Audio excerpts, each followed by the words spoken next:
Hey guys, thank you for joining us again today and welcome back to the channel. Again, thank you for joining me. Now, as you can see, we're actually outdoors today. So this is my last bit of testing with the Z6III, which is here with us, as you can see. Now, I'm actually testing how this performs with an adapted lens. So you can see here the FTZ adapter and the 300mm lens I've got attached there, and of course the Z6III. Now, I've done a fair bit of testing with this camera already, a fair bit of use, and this is the last bit I want to do today, and then I want to share my thoughts with you.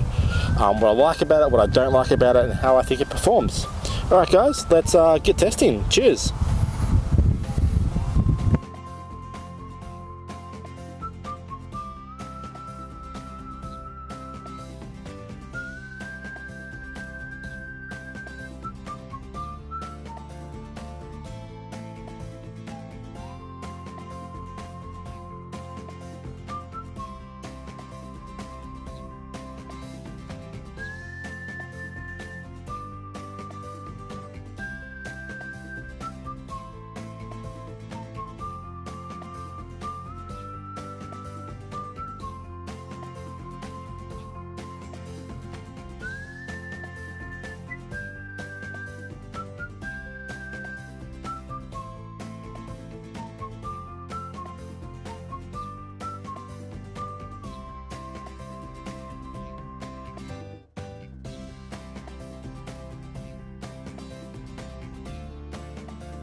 Okay, so I've actually just moved down the waterway a little bit and I'm trying to capture some little wrens now. You may be able to see a few darting across the waterway there. They tend to be in this clump of weeds and branches over this way, maybe little nests.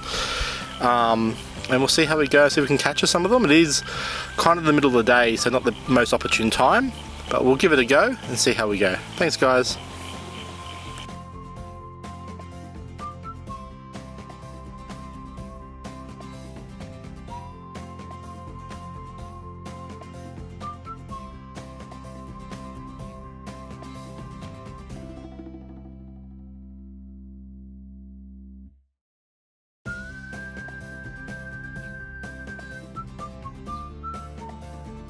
Guys, welcome back to the desk. As you can see, we're now back inside because the wind picked up so much the microphone got smashed and it was really unhearable from the wind noise, so I do apologise. I wanted to be outside doing this, but we're inside nevertheless. Okay, let's give you a quick run through of my findings of this camera. Now, I've shot Z6 from the original right through to the Z6III. I've owned all three. I've also owned a Z8, I've shot with Z7, Z9s, I also have an 850 and a ZFC, which I'm using to record this. Now, as mentioned, anything I hadn't really used this camera for was adapted FTZ lenses with a longer focal length, hence why we're running around with a 300mm earlier today. Now, how have I found this camera? Now look, I will admit I was actually blown away with some of the features on this camera.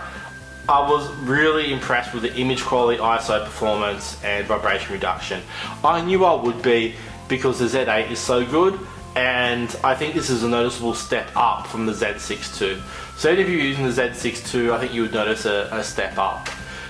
If you're shooting just landscapes and purely landscapes, is that enough to justify a further investment to upgrade to the Z6 III? I'm not sure about that. Probably not, depending on the type of landscapes you're shooting. Of course, you've got the pixel shift technology in this and stuff, so potentially that may be the tipping point and that may justify it for you. So it just depends what you do with the images and how you want to use them. Now, there is a feature I love on this. As I mentioned previously on my channel, I love astrophotography. It's what I do. Is I actually teach some courses in it. I find it really relaxing. It's how I relax as a photographer, to shoot some astro. There is a setting on here called Starlight View. Now, I'm not sure what I thought this mode was going to be or how high hopes I had for it, but I was actually really impressed with it. Basically, when you're shooting action, when you have that on, it almost lets, or you do see the Milky Way and the stars, so it makes composition so much easier. It's almost like cheating, I found. So to me, I'm like, I had these expectations. I was hoping it was going to be good. I was prepared for it not to be good. I was kind of hoping it would help with focusing a bit. But yeah, it blew me away just how good it made composition. Composing those images, it really helped with those. Now, normal things, the screen and viewfinder, awesome. As mentioned, very much a stills photographer, so I won't touch on some of the video stuff. You know, you read the stats, it's all packed in there. This isn't the most technical review, it's my findings on it. I'll give you my honest opinion on it. So I'm not going to dive into the tech specs, and there's guys out there who are much more technical than me and know ins and outs of them. I think with photography, you need to grab a camera and go out and use it and shoot, and that's how you find out if it works for you. So, you know, the camera is a tool like any other tool, but does it actually really enrich your experience? Does it help you create a better experience, or does it detract away from it? That's what's important for me. So with the Z6III, I knew those things were going to be good. The ISO performance was going to be good. The vibration reduction, the autofocus is going to be good. The new autofocus modes, the 3D tracking and stuff were all going to be good because they are good in my Z8. And they were going to be as good as that. You know, they had to be on par with that. So I got exactly what I expected, and I was really impressed by it. Ergonomics, I actually think the grip on this is every bit as good as the Z8. Maybe a little bit better. It actually feels amazing in hand. That's one thing that actually blew me away, is how good it feels in your hand. I know in my unboxing I said it kind of felt smaller than the Z6II, and it still does, but the grip feels chunkier, and obviously the camera's a little fatter, I know that, but overall the package feels smaller than the Z6II. I don't know how they've done that, but I can only assume it's because the grip is chunkier. But yeah, it definitely feels nicer in hand, or not nicer, but it feels smaller in hand than the Z6II. You're also going to notice that I have the small rig L bracket on here. Again, I have it on all my cameras. The ability to go from landscape, portrait mode makes it so much easier, and I think it just really enriches your photography experience. There that word is again. It enriches your experience as a photographer, not detracts, so definitely worth having, in my opinion. Now, in saying that, it wasn't all roses with this camera. I actually was really looking forward to this flippy out screen, and I am really disappointed by it. I was shocked at how much I disliked this screen. Now, maybe because I haven't given enough time, it will grow on me over time, I don't know. But I would have preferred the screen off the Z8. The flippy tilde screen would be a better option for me, to be honest with you. Maybe because I have the grip on, the L bracket on, it kind of gets in the way, it hits there, as you can see. You kind of can't tilt it that way, because the screen's there, you can't tilt it then or up and down. You kind of have to put it around, and then you can't go all the way. And so you have to be careful you don't break it as well, I imagine. Yeah, I openly admit that that screen has disappointed me, and I wish it was more like the Z8, to be honest. Overall, the camera's fantastic, don't get me wrong, I think the camera's a home run from Nikon. That screen has caused me personal frustration to no end. Added to that, the menu out of the box, the I menu, was a strange configuration. I changed that pretty much immediately, so now it's sorted. Not a huge issue, but a small inconvenience as well. Image quality, awesome. Vibration reduction, autofocus, really good. Yes, I know there's some video issues with the shadows and stuff flickering and so forth, and some soft focus issues on some of the models. I haven't experienced either of those, so I can't comment on them. Also, still photographer, not a videographer. Now, would I recommend this camera? I think if you're coming from a Z6 to a Z6, there are enough features to justify the upgrade. I think it's a good step. If you're purely landscape photographer and you have a Z6II or a Z6, is it enough of a step up? Look, personally, I say yes. For me, someone who shoots astral, that starlight option is awesome. I think that's really cool.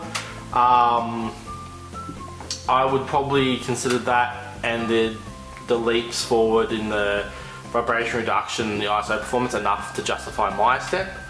But yeah, it's definitely a winner for me.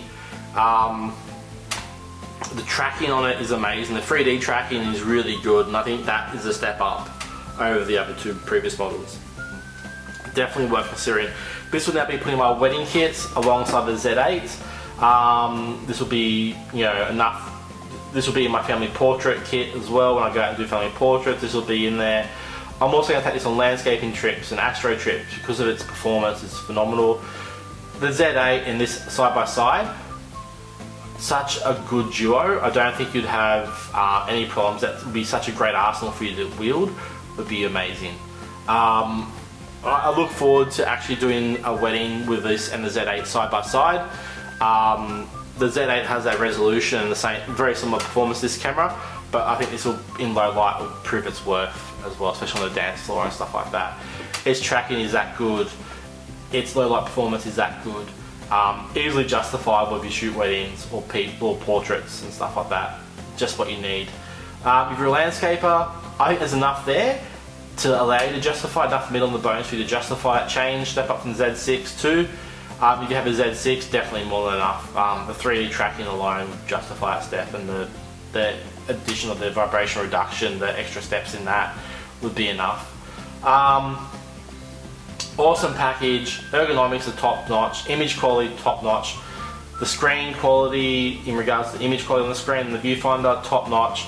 Only the thing that detracts from it for me is this screen. I kind of wish it was a Z8 screen, the flippy outy screen, but besides that, awesome package, great size, great performance, and I think Nikon have hit the nail on the head and have hit a home run with this. Alright guys, let me know your thoughts. If you're considering upgrading from another Nikon camera to this, look, I highly recommend it. I love how they kept the cards, the ZFC and ZF Express card and SD card. I think they're a great combination. The fact it's the same as the Z8 and the Z6II is really good. Again, the fact that you can use this has an XQD in there now. I haven't put a CF Express card in. I've used an older XQD card, one of the Sony ones. I've got the Z6, so it's still performing well in this. Yeah, I don't know what else to say about it. Just an impressive little package. It's now going to go in my bag and be the camera I take out on most of my trips. I think what you get, bang for buck, it's worth it. I actually bought the 24-70 kit as mentioned in my unboxing. Again, the 24-70 f4 is probably one of the most underrated lenses I think Nikon make. So to have it on this body for landscapes, even portraits, for like family portraits and stuff, we don't need to go 2.8 all the time. I think this little package like this, the way it is perfect. Awesome guys, thank you. Catch you in the next one.